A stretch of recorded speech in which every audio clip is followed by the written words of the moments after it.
Let's move on to what will be the last section of this absurdly long patch rundown. We're already at 5 hours. Conqueror, there's rune changes and champion changes, and we'll go into those as they go. So Conqueror is basically 20% more stats and about 40% less healing. Okay. Legend Bloodline now stops earlier. It is still lifesteal. I want to point out that lifesteal got better as a stat. It now applies to on-hit effects like Rage Blade. So Bloodline is objectively weaker for the first 15 stacks of the game, and then arguably weaker later on, but that depends on your build. Ravenous Hunter is now Omnivamp and got cut down pretty heavily. So here is Ravenous Hunter before and after.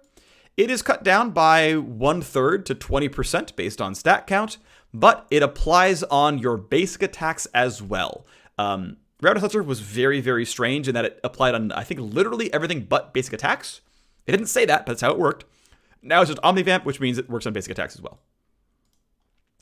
Presence of Mind gets remade. You no longer get 500 max mana. Instead, when you damage an enemy champion, you get 1.5 to 11 mana per second for 4 seconds. So you get 6 to 44 mana. Energy users gain 6 energy. Takedowns restore still 50% max mana, which is very similar to the old one. So you still get the refund on takedown, but you're getting 6 to 44 mana back when poking. It's not a ton, but it does add up over time. Also keep in mind, a champion like Zyra or Brand gets to kind of refresh this ability for a bit.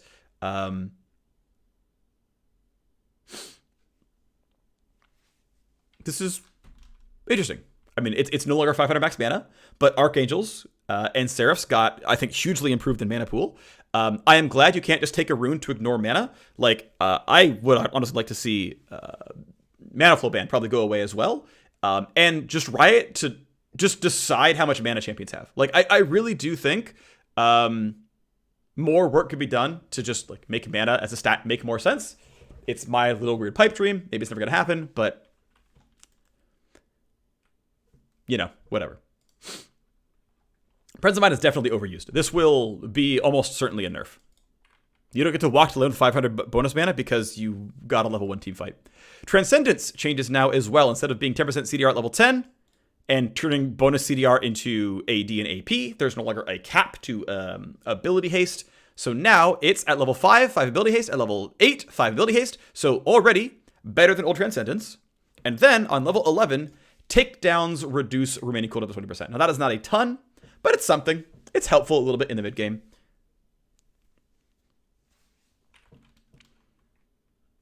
This, I mean, I think is better. It's a cooler rune. It turns on earlier. I like it. It really could have been 1 ability haste per level until level 10, but who cares? Cosmic Insight no longer gives ability haste or no longer gives CDR, but you know, modern day ability haste or increases the CDR cap. Instead, it is a 10 item haste and applies to all item cooldowns. Item haste, by the way, includes passive like Triforce stuff. And you get 15 Summoner Spell haste. So yeah, I would say for sure ability haste is better than item haste or summoner haste. But it's still 10 item haste, 15 summoner haste, which is quite a lot. This should be a new change, yes, right? 5% active item CDR, and now they specify all item cooldowns, right? So it must mean passive item CDR. That seems quite good. Again, you need to be caring about this, right? Summoner Spell haste is probably a big deal if you want to get another smite. Like, there's a pretty good chance that you can get a 3rd smite in time for Scuttle. I don't know for certain. I'm sure someone knows on PvE already, but there's a chance you can get a 3rd smite in time for first Scuttle. GA, Banshees, Triforce, all that kind of stuff. So, I mean, big deal. Of course, you have to go into inspiration for it. But yeah, it only affects items and summoner spells and nothing else, which is, I think, a great change because it's more specific, it's more directly powerful, and they can balance as needed. Ingenious Hunter is another one where you get 10 item haste. So instead of 15 plus 5% on item actives, it's 10 plus up to another 5 per stack on all item cooldowns, not just active. So they are continuing to say, hey, by the way, if we talk about item haste, it affects all items. So this is a source of, 35 item haste? This is a source of 10 item haste. This is 45 item haste, which means Triforce is nearly a 1 second cooldown with both of these. Instead of 1.5, it's nearly 1 second. It's like 1.05, basically. you have to go Inspiration Domination and, like, you know, get all 5 stacks, but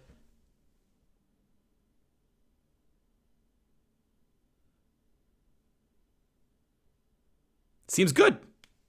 Seems good. Does Item Haste affect Warding Trinkets? Yes, it does. It affects Warding Trinkets. It affects Sweeper as well. So, you know, if you're trying to, like, stay alive in top lane with Triforce and you're warding them to keep your wards up, that's good. Does it affect Moby Boots?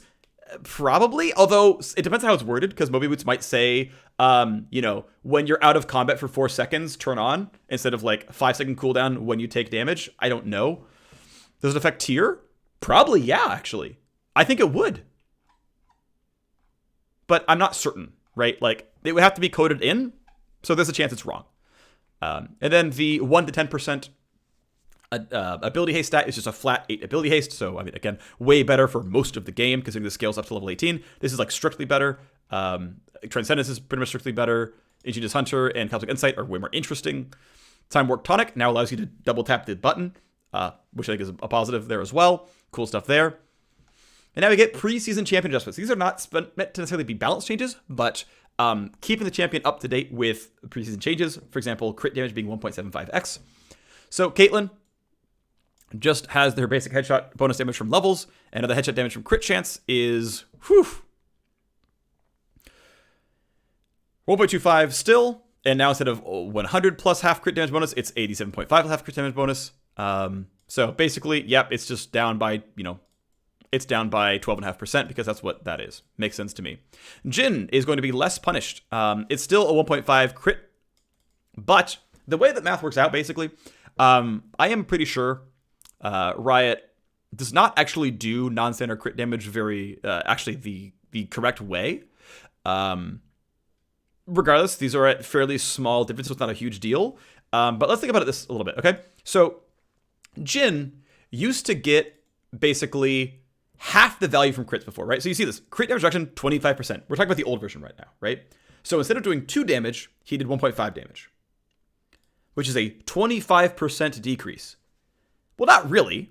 It was a 50% decrease in the damage that crits gave you, right? Instead of the crit giving you 1 damage, the crit gave you half a damage. That is a 50% reduction in crit damage. That is the way I think you should actually think about it. So crits were 50% less good. However, it gave 50% AD. So it was, 40% AD. So it was 90% good.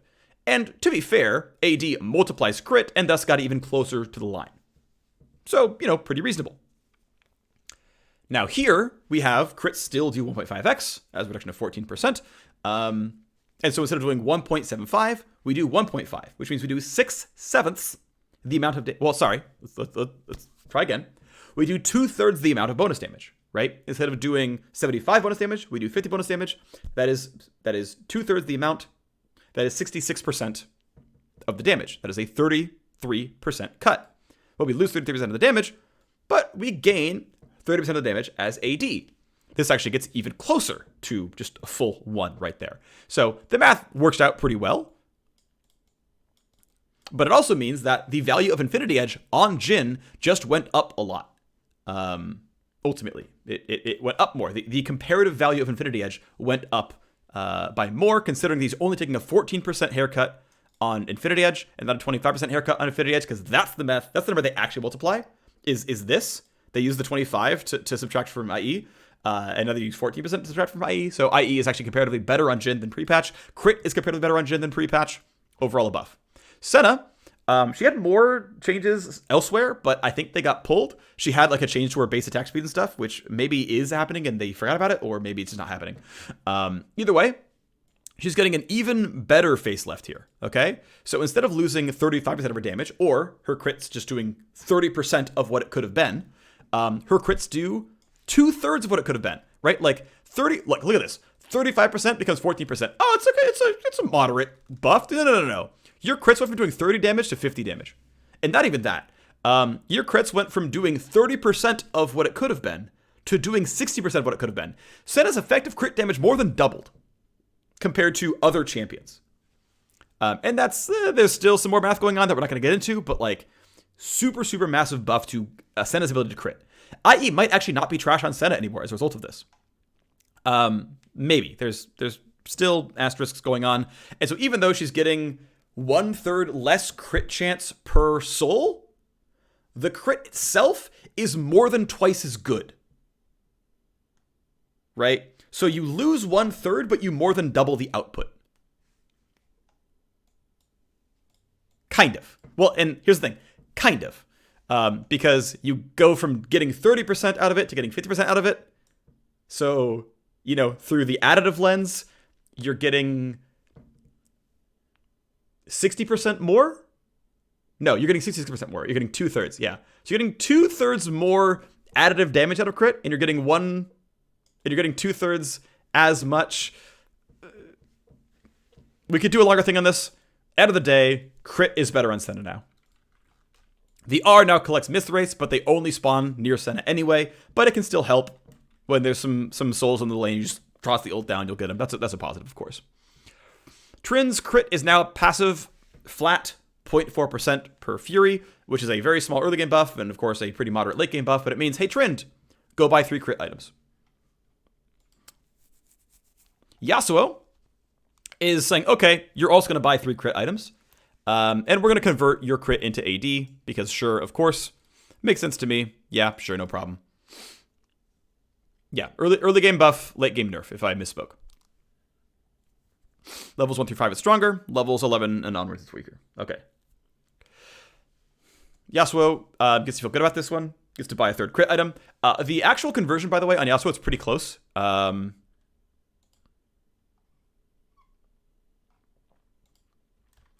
You are still slightly better off buying real attack damage, but it's close. So, if you're like, okay, I'm already at 3 items, what do I buy next? It is better to buy longswords than a Cloak of Agility. Yone in the same spot. Akali gets some energy reduce off her Q. Katarina applies on-hit effects with her passive, with her E, and even with her R at 1/4 efficiency.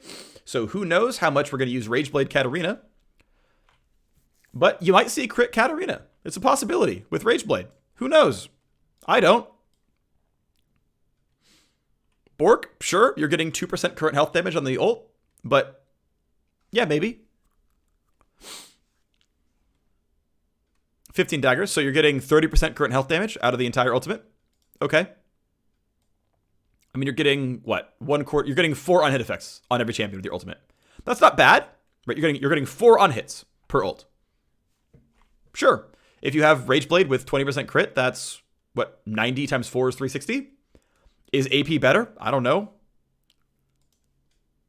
I know I could have mathed that, but there was already so much going on that I didn't. Kayle now has attack speed scaling on AP on her passive. That's fun. Ornn gets a whole big update. So all Mythics have an upgrade. Mythics are all worth about 1,000 gold. And you can't upgrade 2 anymore. It's still just only 1 on him. But because of that, because he's clearly losing some stats, he's getting more going on. He gets 10% bonus health. He also, and the 10% armor MR already existed, by the way. It was already here. So he gets for free 10% bonus health.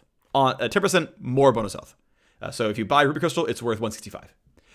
But also, as he upgrades himself, and a teammate, and a teammate, and a teammate, and a teammate, this becomes 30% health armor MR. So it's a math problem.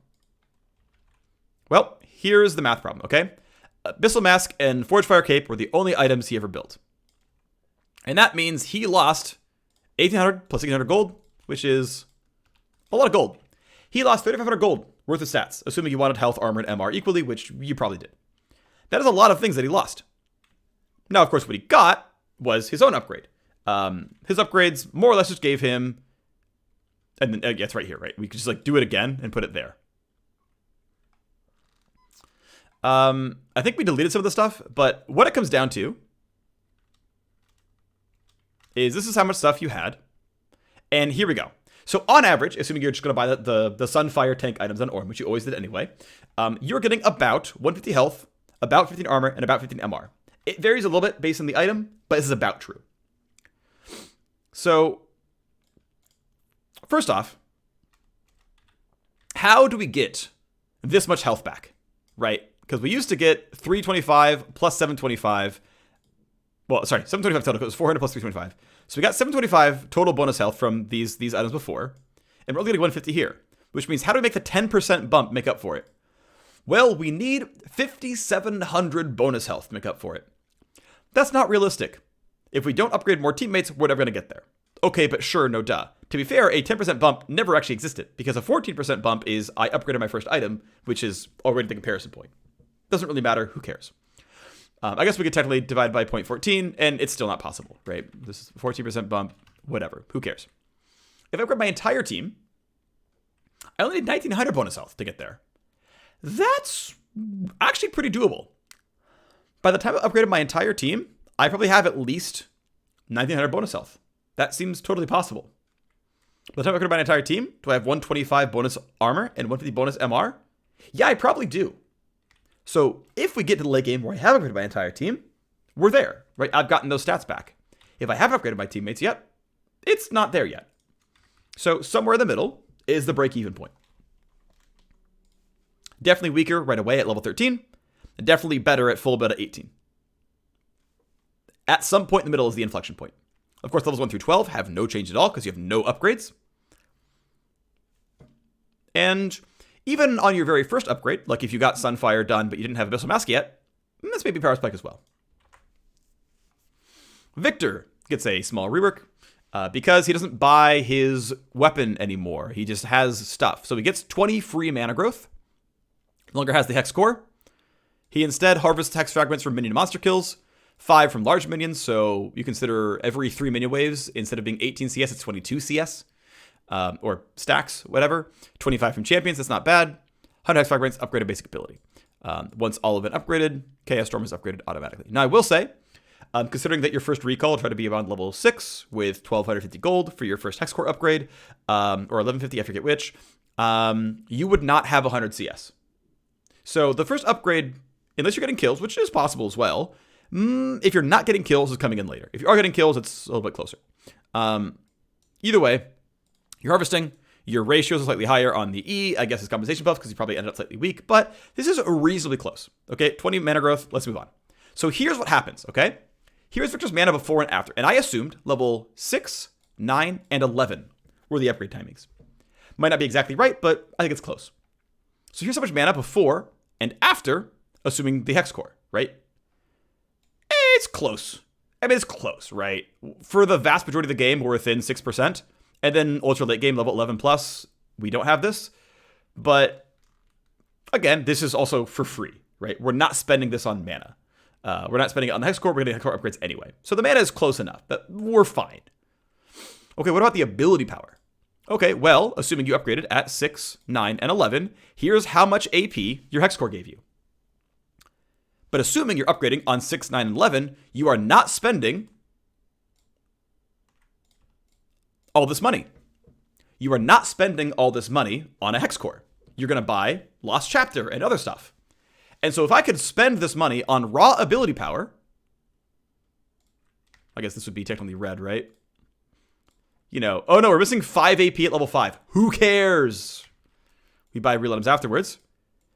Well, if I could buy raw AP, I'm happy with this. I mean, the mana's close, right? Like, look at this, right? This is the entire mid game we care about. The mana's close enough to be fine. And instead of buying a Hex Core, I can just buy real items and I get more ability power. So realistically, this sum of changes doesn't much nerf Victor. Huge late game nerf is, I guess technically I have 100 less mana and 40 less ability power. Good thing my AP ratios are higher. Right, and that's the end of it, right? Is, okay, yeah, technically you eventually have less, but keep in mind, you know, you've got other actives to get. I would argue that maybe that money is spent better elsewhere, who knows? But an item slot that just gives 180 AP, I mean, Death Cap's objectively better than this. The price is close-ish. End of the day, all I'm going to really say is this is not a massive Victor nerf. It may be a buff, it may not be. This is not a massive Victor nerf. There's some variants, right? There's a lot going on, but he's going to be fine. We then get a bunch of champions that used to buy a lot of Tyr, Sheen, and Lichbane, or Abyssal Mask in Mumu's case, and they're like, hey, you know what? We're just going to give you plus 20 mana growth. Now, what's interesting is this is like, did you used to buy Rod of Ages? Did you buy Lichbane a lot? So like Cassiopeia used to go Roa. She's already still going to build Archangels as before. Cho did a lot of mana stacking stuff, like Roa Cho happened. Corki already built Manamune, which, like, I don't know, is still fine. So this feels weird, but Triforce, right, is, you know, there's mana. Darius went Triforce, Echo went Lichbane, Ezra went Triforce or Iceborne, Fiora went Triforce, Fizz went Lichbane, Gangplank went Triforce, Hecarim went Triforce, Aurelia Jax, Cassian went Lichbane, right? These guys all got 20 more mana per level.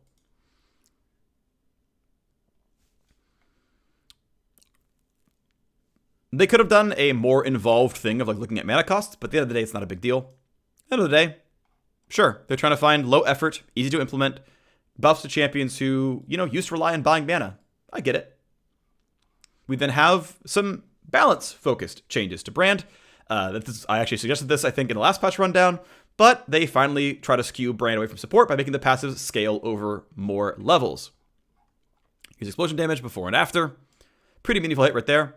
They're also, because it's OP, nerfing the E cooldown by 2 seconds. For support, Brand is not going to be terribly meaningful, actually, because you weren't really going to get that many off. But Brand definitely OP. Probably, I think, 2 OP in the mid lane. So here's 2 seconds off the cooldown. You max a second in both roles. Yep, pretty solid Brand nerf. Amumu is losing 4 health growth and 3 base armor. He's also still getting 20 mana. But here we go. Here is his health durability before and after. It is a 3% down at the end of the game. Not a huge deal. Meanwhile, if you also include the armor change and multiply that back into the health, it's like a 5% durability cut in the late game, still 2% in the early game. This will hurt his early jungle clearing a little bit. Although I'm going to guess that the Omnivamp from the Smite is a big buff to Amumu because his W does a lot of damage. And Amumu may actually have a healthier clear as a result. It's possible. I'm not certain. Elise has on-hit effects with her Q now. Interesting.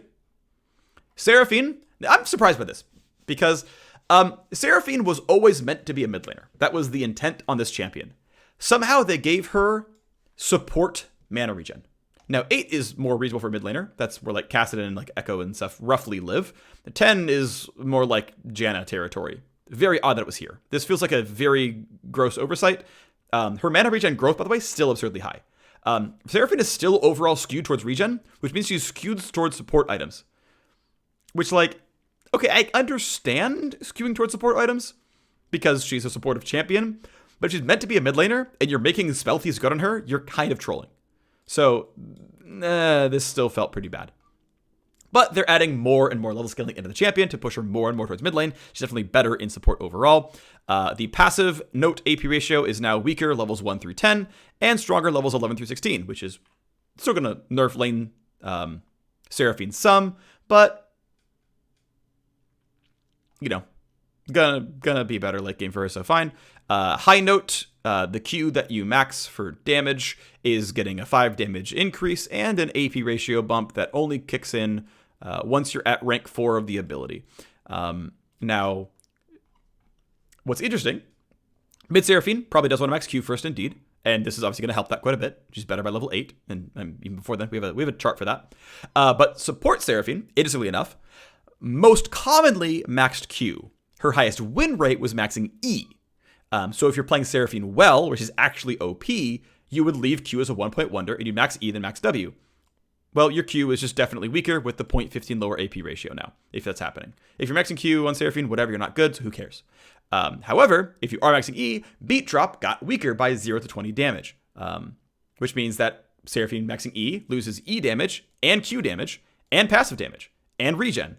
Seraphine support in no possible way got stronger. Mid Seraphine gets the Q damage increase, which is going to be pretty solid. But also, E was maxed second, but because the damage to minions cut got removed, it's a little more comparable. So let's see where we landed. Well, here's Seraphine's mana changes. Here is her base mana regen before and after. Still, again, very, very, pretty high overall, but not absurd at level 1 anymore. Just high in the late game. But if you watch my previous video on mana pools on YouTube, we can see, hey, what's the 4-minute mana pool? How mana regen skewed is it? And, over the course of 4 minutes where you're playing the full game of League of Legends, you're laning, you're doing all this stuff, it's still actually a pretty meaningful cut. And about half the mana comes from regen, so okay. Seraphine passive, here's that data table. No problems there. That's an easy one. Seraphine Q damage, assuming you max it first. How much AP does it take to nerf the ability? Well, of course, at level 1, it's just a lower AP ratio, the same base damage, so of course not. At rank 2 of the ability, it only takes 50 AP to nerf it, but if you're maxing it first, you don't get 50 AP before level 5, so it's a buff. 200 AP, definitely not going to happen. It's a buff. And then obviously from level 7 onwards, it's a buff. So Qmax Seraphine is undeniably stronger. Seraphine E damage, obviously, yes, indeed, goes down with time. And if you're maxing it first, you're going to feel this nerf sooner. But how about the damage to minions? Well, up until you get to rank 4 of the ability, and this is not kind of the AP ratio, which is also multiply in, you have more minion damage to the E. So Seraphine mid also has way better wave clear for the parts where it matters. Makes sense. Twitch now has AP ratios, 3% AP damage per second, max 108 AP for 6 stacks over 6 seconds. So, Gnasher's Tooth, Twitch, maybe. Considering this is basically, 18% per hit, assuming you don't overstack. Venom Cask has a AP ratio on the slow. Contaminate now has magic damage on the AP ratio. Vola Bear has an AP ratio on his attack speed. Again, trying to say, hey, can you go Gnasher's Tooth? You want to try it? Sky Splitter damage cap to minions went up. And the incoming heal indicator that we saw from the previous patch is now on more things. That's cool. Alrighty. ARAM balance changes.